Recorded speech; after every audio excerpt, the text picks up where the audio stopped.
Hello everyone, welcome to KhanPedia. Today video I'll try to explain how we can upload or add your resume on your LinkedIn profile. So let's start. Open your browser, just open your LinkedIn profile here. After opening your LinkedIn profile, simply click on me, this logo button, click on this and scroll down and click on setting and privacy. After that, simply click on data privacy. And then please scroll down. You will find option here, job seeking preferences. Click on job application setting. Here you simply upload your new resume. For example, click on upload resume here, this button, and you can select your resume from here. For example, I want to upload this resume here. And after upload this resume, simply is done.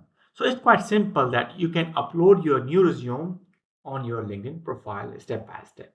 So thanks for watching my video. If you like my content, give a thumbs up. Thank you.